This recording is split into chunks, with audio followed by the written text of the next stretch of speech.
আসসালামু আলাইকুম বন্ধুরা, আমার চ্যানেলের নতুন একটি ভিডিওতে আপনাদের সবাইকে স্বাগত জানাই। আর আজ এই যে লোহার নূতন কড়াইটা কিনে নিয়ে এসেছি, এই কড়াইটা কিভাবে পরিষ্কার করব সেই ভিডিওটি আপনাদের সঙ্গে শেয়ার করব। তো ভিডিওটি দেখতে থাকুন। তো শিরিষ কাগজ দিয়ে কড়াইটা খুব ভালোভাবে ঘষে নিয়েছি, আর ঘষে নেওয়ার পরে এরকম চকচকে একটা কালার হয়েছে। তো খুব ভালোভাবে ঘষে নিতে হবে, একদিনে হয়তো হবে না, আমি 2 থেকে 3 দিন খুব ভালোভাবে কড়াইটা ঘষে নিয়েছি, তারপরে এই চকচকে ভাবটা এসেছে।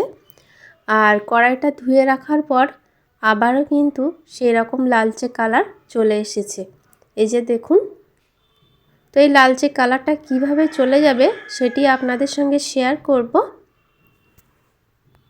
এই যে দেখুন বন্ধুরা, বাইরে থেকে একটা কচুর ডাঁটা কেটে নিয়ে আসলাম, আর কচুর পাতাও আছে এর সঙ্গে। তো এটি এখন কড়াইতে ছোট ছোট করে কেটে দিচ্ছি, আর এর সঙ্গে কচুর পাতাগুলোও কুচি করে কেটে দিয়েছি। এবার পানি দিয়ে খুব ভালোভাবে ফুটিয়ে নিতে হবে। বেশ অনেকটা সময় এরকম ফুটিয়ে নিয়েছি, আর এটা যখন ফোটাচ্ছিলাম খুন্তি দিয়ে মাঝে মাঝেই কিন্তু এরকম নাড়িয়ে নিচ্ছিলাম। তো এবার নামিয়ে নিচ্ছি। কড়াইটা খুব গরম আছে, তো প্রথমে পানি দিয়ে একটু ঠান্ডা করে নিলাম। তারপর থালা মাজা যে সাবান আছে সেটি দিয়ে কড়াইটা খুব ভালোভাবে মেজে নিচ্ছি।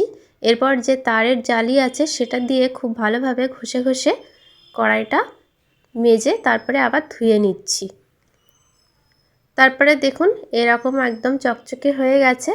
তো এবার কড়াইতে দিচ্ছি তেল, আর এই তেলটা কড়াইয়ের গায়ে খুব ভালোভাবে লাগিয়ে নিতে হবে।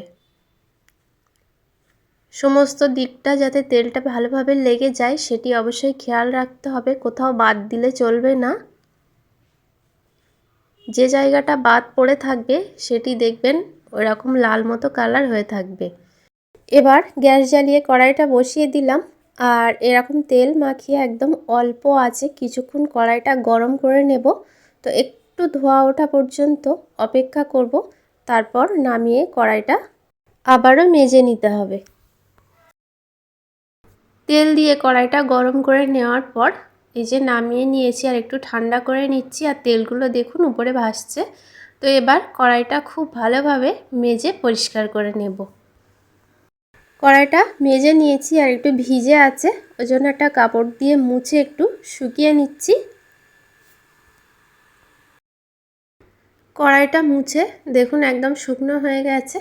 তো আবারও হাতে তেল নিয়ে কড়াইতে খুব ভালোভাবে লাগিয়ে নিচ্ছি, যে জায়গাগুলো তেল লাগেনি সে জায়গাগুলো আর একটু ভালোভাবে তেল লাগিয়ে নিচ্ছি।